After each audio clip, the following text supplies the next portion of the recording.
বাড়িটা সুরভির খুব পছন্দ হয়ে গেল।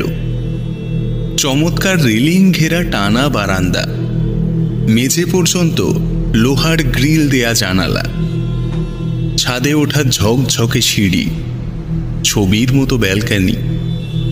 জানলার কাছে দাঁড়ালে বিশাল দিঘি চোখে পড়ে। ফুরফুরে বাতাসে প্রাণ জুড়িয়ে যায়। সুরভি বলেই ফেলল, বাড়িটা খুব চমৎকার। জয়নাল একটা নিঃশ্বাস ফেলল। বাড়িটা তার পছন্দ হয়নি। জানলার গ্রিল থাকলেও ছাদে কোনো রেলিং নেই, রেলিং নেই সিঁড়িতেও। বাড়ির একপাশে বিশাল পুকুর, অন্য পাশে রাস্তা, সারাক্ষণ গাড়ি ঘোড়া চলছে। বাচ্চা দুটোর জন্য বাড়িটা উপযুক্ত নয়। সুরভি তা বুঝতে পারছে না। বাড়িওয়ালা অবশ্য বারবার বলছে আগামী মাসের মধ্যে সিঁড়ি ও ছাদের রেলিং হয়ে যাবে। জয়নাল তার কথায় আশ্বস্ত হতে পারেনি।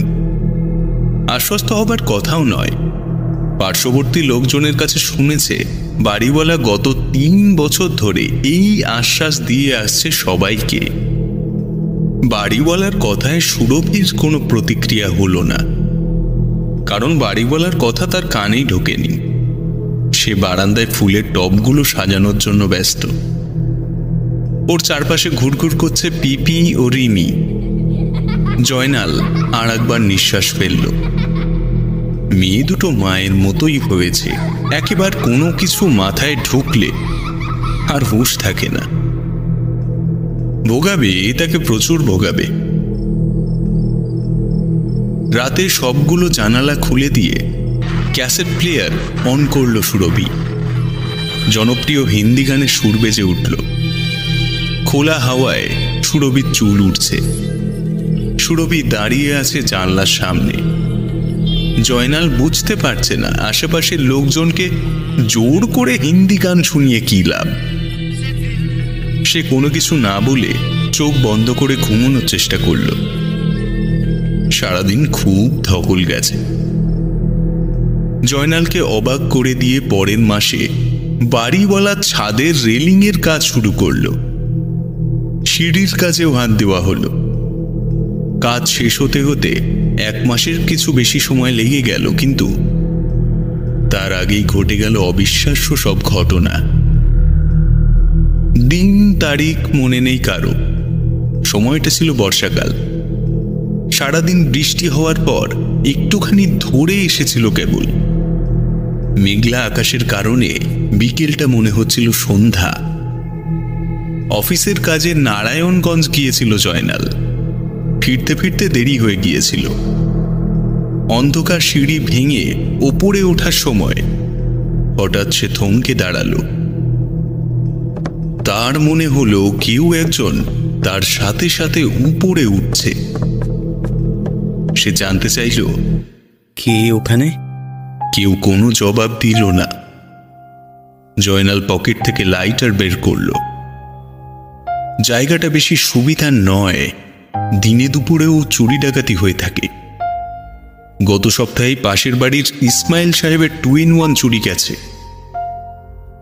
লাইটার জ্বালিয়ে কোনো কিছু পাওয়া গেল না। জয়নাল লাইটার নিভিয়ে ফেলল। তার মনের অস্বস্তি দূর হলো না। কালকেই বাড়িওয়ালাকে বলতে হবে সিঁড়িতে বাতি লাগানোর জন্য। ঘুরে দাঁড়িয়ে আবার উঠতে শুরু করল সে। সাথে সাথে সেই শব্দটাও শুনতে পেল আবার। এক জোড়া পায়ের শব্দ, যেন কেউ সিঁড়ি ভেঙে উঠে আসছে তার পেছন পেছন। একটা নিঃশ্বাসের শব্দও যেন শুনতে পেল। জয়নাল গলা চড়িয়ে দ্বিতীয়বারের মতো জানতে চাইল কে ওখানে। এবারও কেউ কোনো জবাব দিল না। পরের দিন বাড়িওয়ালাকে সব কিছু খুলে বলল জয়নাল। বাড়িওয়ালা হেসেই উড়িয়ে দিল। বলল, আরে মশাই, এই বাড়ির ত্রিসীমানায় কারোর ঢোকার সাহস নেই। হয়তো অন্ধকারে কোনো বিড়াল টিড়াল হাঁটতে শুনেছেন। আচ্ছা, আমি এখনই সিঁড়িতে বাতি লাগানোর ব্যবস্থা করছি, দাঁড়ান। বাড়িওয়ালা সত্যি সত্যি সিঁড়িতে 100 পাওয়ারের একটি বাতি লাগিয়ে দিল। কিন্তু জয়নাল পুরোপুরি আশ্বস্ত হতে পারল না। তার মনে হতে লাগলো বাড়িওয়ালা কিছু একটা চেপে যাচ্ছে। সেদিন দুপুরের কথা। জয়নাল বাসায় ছিল না, বাচ্চা দুটো গেছে স্কুলে।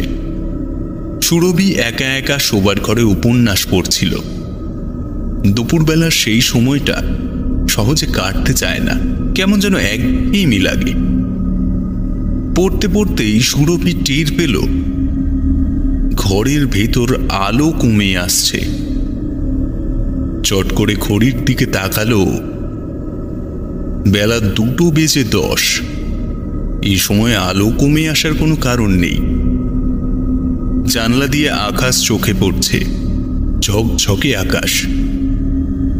মেঘের ছিটে ফোঁটাও নেই। তাহলে আলো কমতে কমতে একেবারে অন্ধকার হয়ে গেল কামরা। বইয়ের অক্ষর তো দূরের কথা, নিজের হাতও আর দেখা যাচ্ছে না। হতবাক সুরভি বাতি জ্বালানোর জন্য সুইচ টিপল, কিন্তু বাতি জ্বলল না। সম্ভবত কারেন্ট ফেলিওর। সুরভি দরজা ঠেলে বাইরে বেরিয়ে এলো। বারান্দায় ঘুটঘুটে অন্ধকার। ডানে বায়ে কোনো কিছু নজরে আসছে না। অনুমানের ওপরে সামনে এগুলো সুরভি। উদ্দেশ্য ড্রয়িং রুম। রিচার্জেবল ল্যাম্পটা ওখানেই। এক ঝলক গরম বাতাস লাগলো সুরভির চোখে মুখে। সেই সাথে অদ্ভুত একটা শব্দ শুনতে পেল, গোঙানির শব্দ। হাত পা ঠান্ডা হয়ে এলো সুরভির। কাজের ছেলে লিয়াকত বাজারে গিয়েছিল। হিরে এসে দেখে সিঁড়ির কাছে হাত পা ছড়িয়ে পড়ে আছে সুরভি, নাক মুখ দিয়ে রক্ত গড়াচ্ছে। চোখের ভুল, নিশ্চয়ই চোখের ভুল, জোর দিয়ে বলল বাড়িওয়ালা। কিন্তু দিনের বেলায় আলো কমে যাওয়া? আকাশে মেঘ ছিল হয়তো। ও যে বলল তিনি জানলা দিয়ে একদিকের আকাশ দেখছেন, অন্যদিকের আকাশ দেখেননি। গোঙানির শব্দ? হাল ছাড়ল না জয়নাল। নিশ্চয়ই কোনো বাচ্চার কান্না। অসম্ভব, বাচ্চা দুটো স্কুলে। বাড়িওয়ালা হাসল।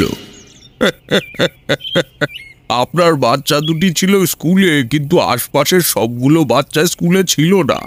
তাদের মধ্যে কেউ হবে। সুইচ টিপলো অথচ বাতি জ্বলল না। কারেন্ট ফেলিয়ার ইদানিং প্রায়ই হচ্ছে। সিঁড়ির গোড়ায় ছায়ামূর্তি দেখা। আপনাদের কাজের লোক, কি জানো ছেলেটার নাম? লিয়াকত। ওই হতে পারে। আপনি তো বললেন ঘটনার পরপরই লিয়াকত এসে ঢোকে।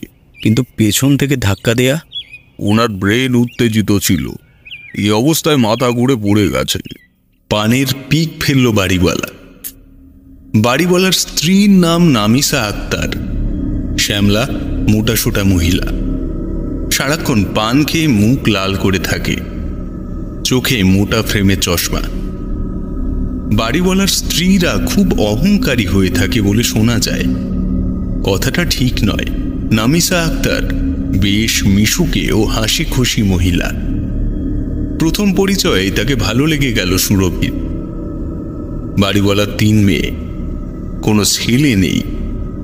2 মেয়ের বিয়ে হয়েছে। সেই দুজন স্বামীসহ বাহারিনে থাকে, প্রতি মাসে চিঠি লেখে। সবচেয়ে ছোট মেয়ে নিপা ইডেন কলেজে পড়ে, 2nd ইয়ার। কথায় কথায় নামিসা আক্তার জানালো একটি ছেলের খুব শখ ছিল তাদের, প্রচন্ড শখ। আহা, সময় তো চলে যায়নি। কিছু না ভেবেই বলল সুরভি। নামিসা আক্তারের চেহারা কালো হয়ে গেল। এই পরিবর্তন সুরভির দৃষ্টি এড়ালো না। ভাবি, কি হয়েছে? না, কিছু হয়নি। নামিসা আক্তার উঠে গেল।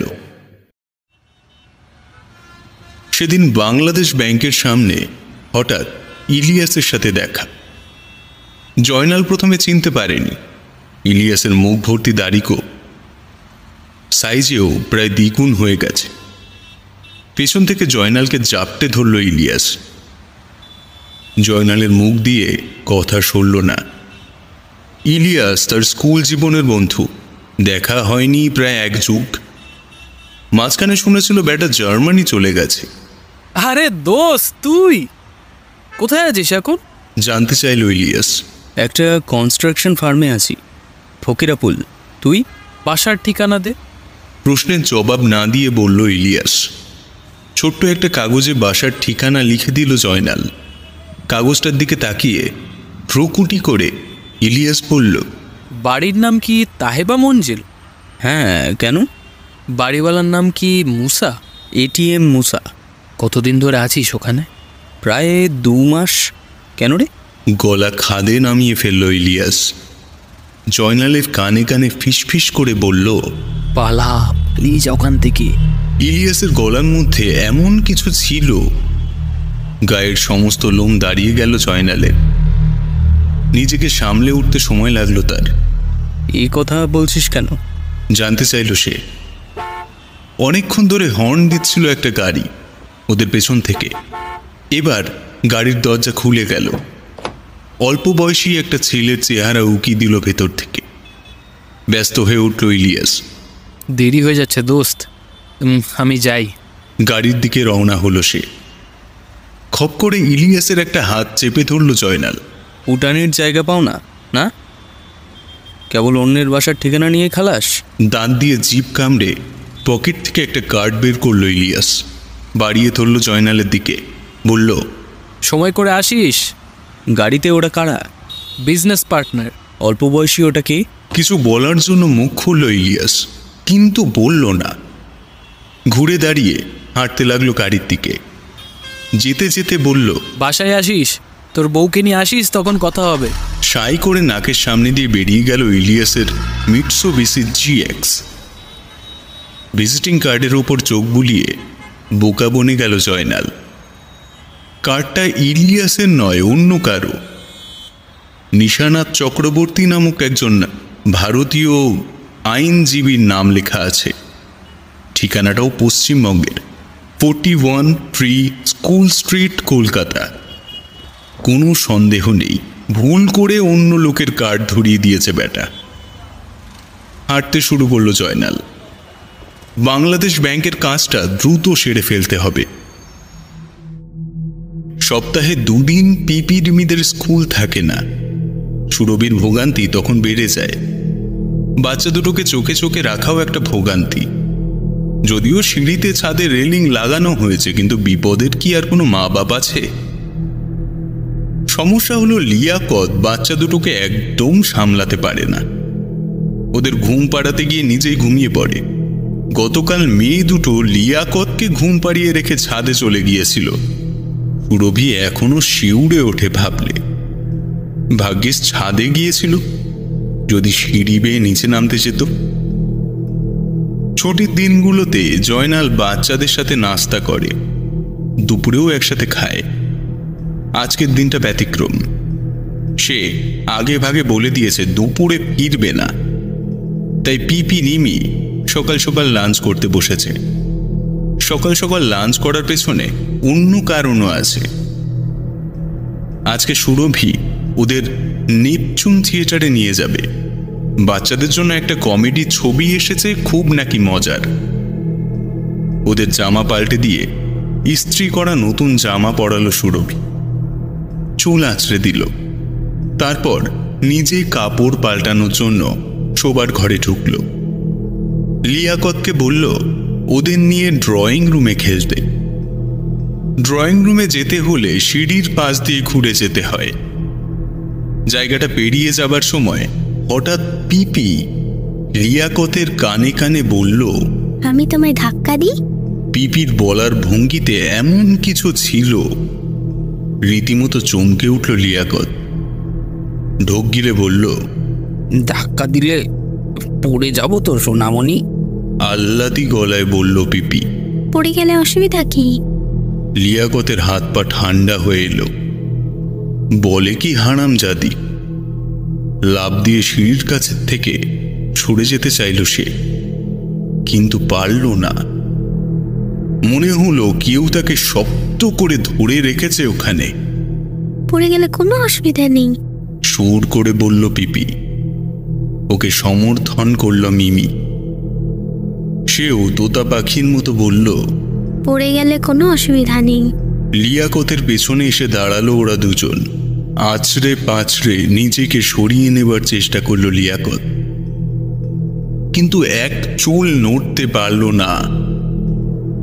সারাশির মতো একজোড়া হাত পেছন থেকে ঝাপটে ধরল ওকে। এই হাত কার? পিপির? রিমির? অসম্ভব। পেছন থেকে ফিস ফিস করে কেউ বলল, কোনো অসুবিধা নেই, তোমাকে ধরার জন্য একজন দাঁড়িয়ে আছে, দেখো দেখো। সিঁড়ির দিকে তাকালো লিয়াকত। ঘাড়ের কাছে সবগুলো চুল দাঁড়িয়ে গেল ওর। সিঁড়ি বেয়ে ওপরের দিকে উঠে আসছে। ওটা কি?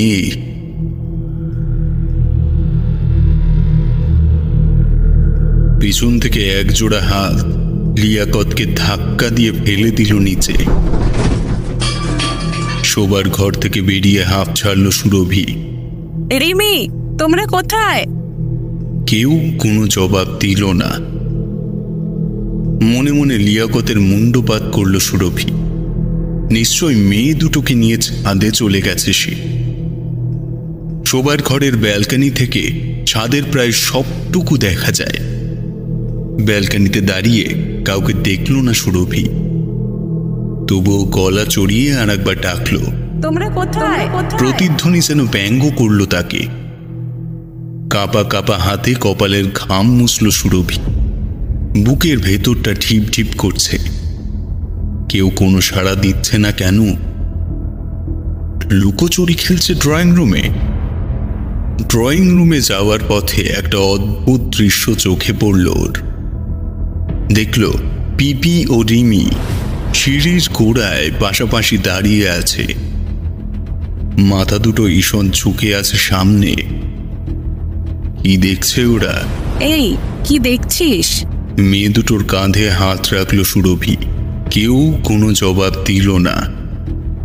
সুরভির পা থেকে মাথা পর্যন্ত ভয়ে ঠান্ডা স্রোত বয়ে গেল। মেয়ে দুটো শরীর এমন শক্ত কেন? মনে হচ্ছে পাথরের গা। পলকহীন চোখে কি দেখছে ওরা সিঁড়িতে? সুইচ টিপে সিঁড়ির বাতি জ্বালল সুরভি। নিশিনাথ চক্রবর্তীর ভিজিটিং কার্ডের ওপর হাতে লেখা একটি টেলিফোন নাম্বার পেল জয়নাল। অকুল সমুদ্র যেন খড়কুটো পেল। হাতের লেখাটা ইলিয়াসের, কাজেই ফোন নাম্বারটাও হয়তো ওর পরিচিত কারো। ভাগ্য সুপ্রসন্ন হলে ওর নিজেরও হতে পারে। টেলিফোন নাম্বারটা ইলিয়াসের নয়, ইলিয়াসের কোনো বন্ধুরও নয়, একটি বহুজাতিক ওষুধ কোম্পানির। তবে কোম্পানিটি ইলিয়াসের সুপরিচিত। কোম্পানির ব্যবস্থাপনা পরিচালক গড় গড় করে ইলিয়াসের টেলিফোন নাম্বার জয়নালকে জানিয়ে দিল। টেলিফোন পেয়ে অনেকক্ষণ হো হো করে হাসল ইলিয়াস। হাসি যেন থামতেই চায় না। তোর হাসি অসহ্য লাগছে। ধমকে উঠল জয়নাল। দয়া করে থাম। বিলিভ ইট অর নট, আজকে সন্ধ্যায় তোর বাসায় যাওয়ার জন্যই রেডি হচ্ছিলাম। ধাপ্পাবাজি রাখ। আরে ধানমন্ডি কি টের পেলাম, তোকে ভুল করে অন্য কার্ড দিয়ে দিয়েছি। আমি রিসিভার নামিয়ে রাখছি, বলল জয়নাল। তোর কথা অনুযায়ী তুই সন্ধ্যায় আমার বাসায় আসছিস বউ সহ, তখন বিস্তারিত আলাপ হবে। আবার হাসতে শুরু করলো ইলিয়াস। জাস্ট এ মিনিট, তুই যে বিষয়ে আলাপ করতে চাইছিস তা ওই বাসায় করা যাবে না। কেন? পরে বলবো। কোথায় করা যাবে তাহলে? তুই সোজা ধানমন্ডি 28 নম্বর রোড ধরে আয়, একদম সোজা। আমি তোকে বুঝিয়ে দিচ্ছি।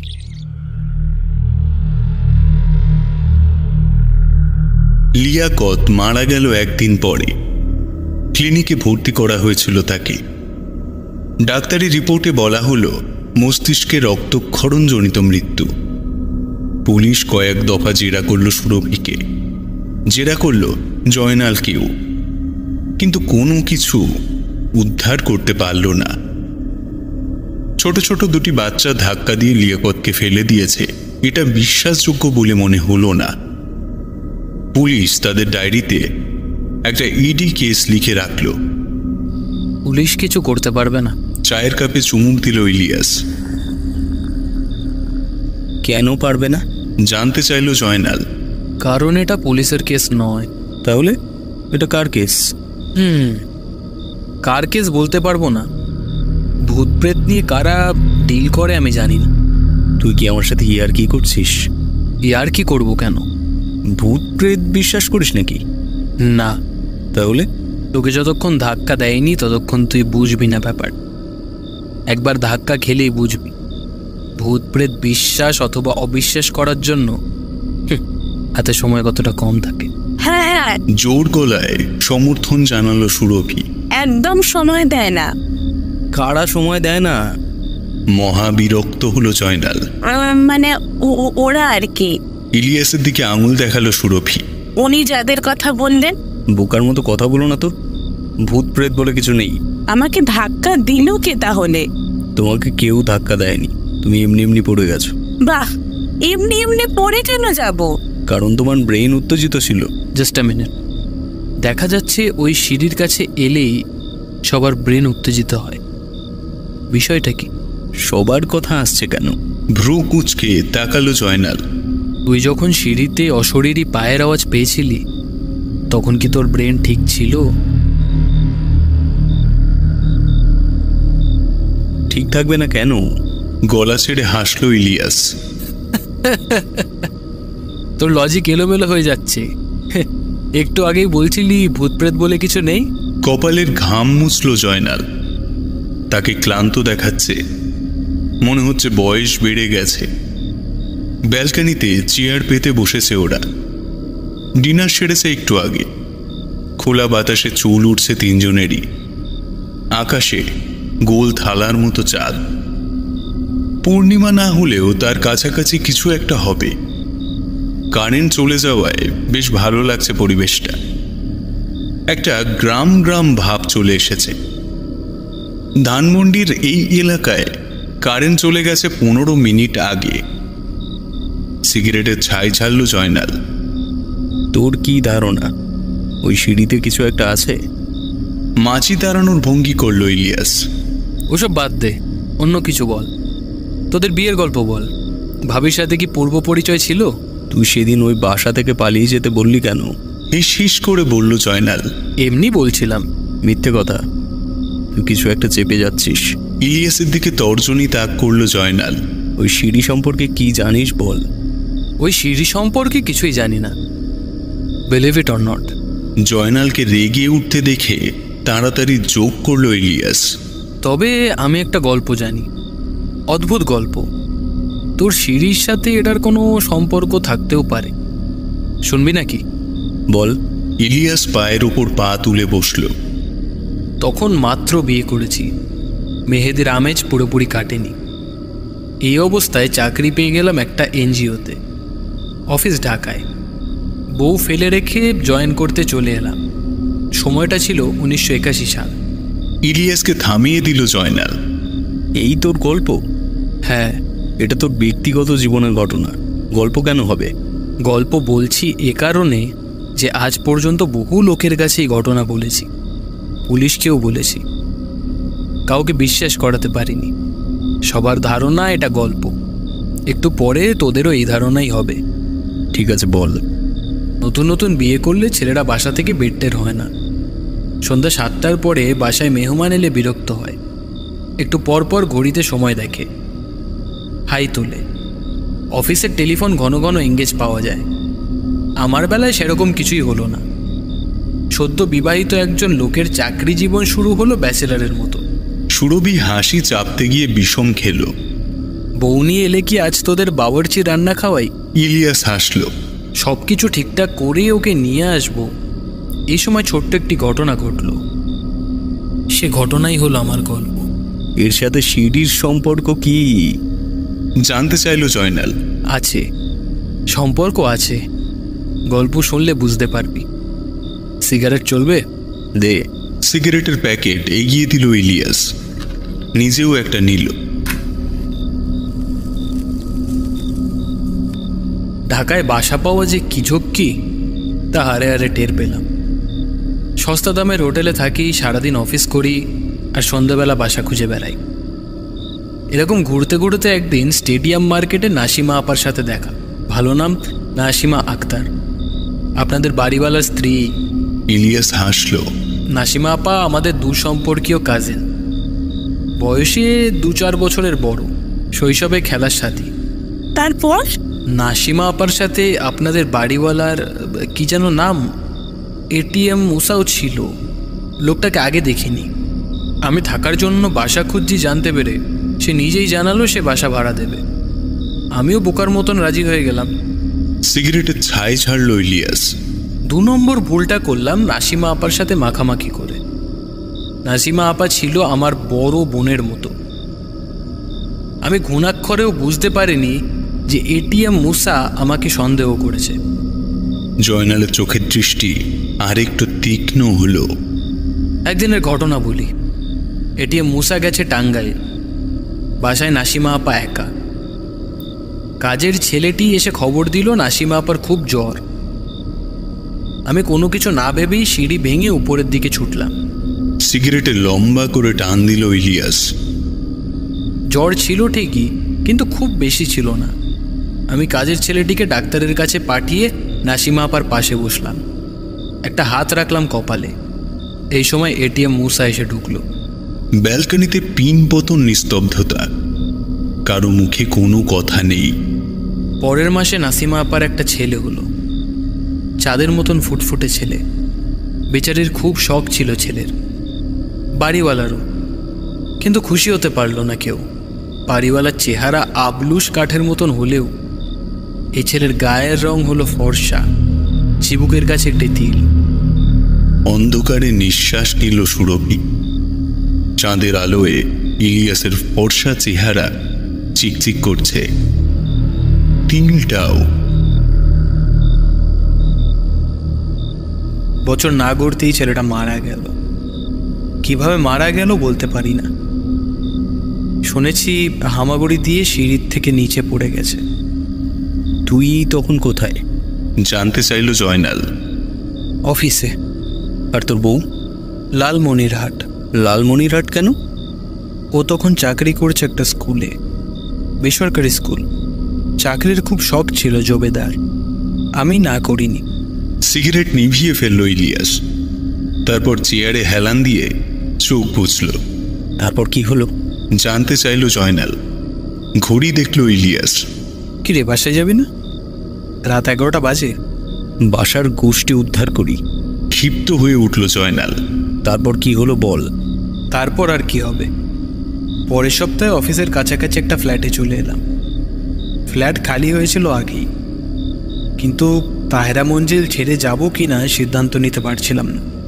ইলিয়াস জগ থেকে জল ঢেলে ঢক ঢক করে 1 গ্লাস জল গলদ্ধকরণ করল।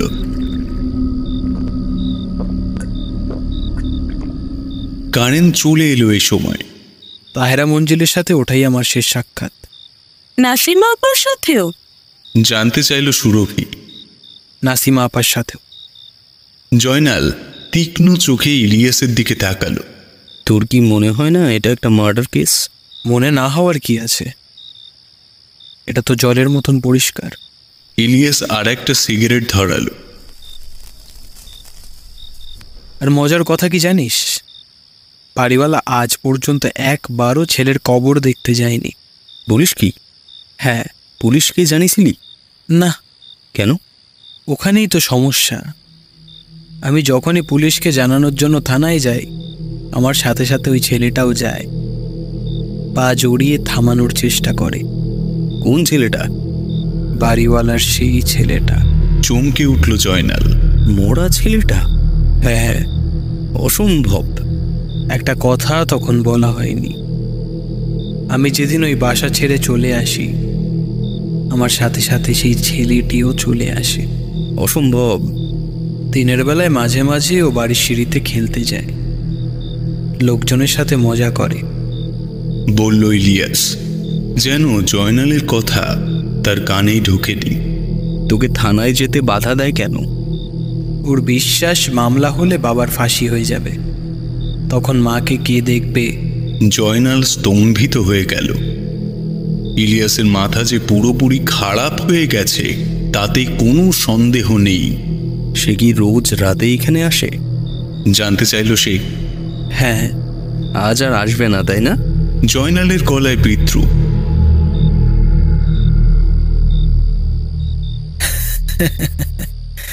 আমি গোড়াতেই বলেছি, আমার এই গল্প কেউ বিশ্বাস করে না, তোরাও করবি না। যদি ছেলেটিকে এনেও হাজির করি তাহলেও না। কেন? আগেও বহু লোকের সামনে তাকে হাজির করেছি, কোনো লাভ হয়নি। ওরা তো বাড়িওয়ালার মোড়া ছেলেটাকে দেখেনি। কি প্রমাণ আছে এই ছেলেই সেই ছেলে? সুরভি হঠাৎ চিৎকার করে উঠল। আমি দেখেছি, আমি চিনতে পারবো, হাজির করুন তাকে। জয়নাল আশ্চর্য হয়ে গেল। কোথায় দেখেছ? নাসিমা আপার কামরায়, দেওয়ালে টানানো ছবিতে। ইলিয়াস আবারও হাসল, যেন খুব মজা পেয়েছে। তাকে তো আপনি একটু আগেই দেখেছেন, চিনলেন না কেন? চমকে উঠল সুরভি। একটু আগে যে সিগারেট দিয়ে গেল। খানিকক্ষণ কেউ কোনো কথা বলতে পারল না। অবশেষে বলল সুরভি, অন্ধকার ছিল, এখন কারেন্ট এসেছে। ব্যালকনির বাতিটা জ্বালান, তারপর ডাকুন। ব্যালকনির বাতিটা জ্বালালো ইলিয়াস। তারপর বারান্দায় দাঁড়িয়ে কাকে যেন ডাকলো। আব্বু আব্বু আব্বু আব্বু, কিরে কিরে, আব্বু আব্বু। সময় দাঁড়িয়ে গেল স্তব্ধ হয়ে। সিঁড়ি বেয়ে একজোড়া কচি পায়ের শব্দ। এগিয়ে আসছে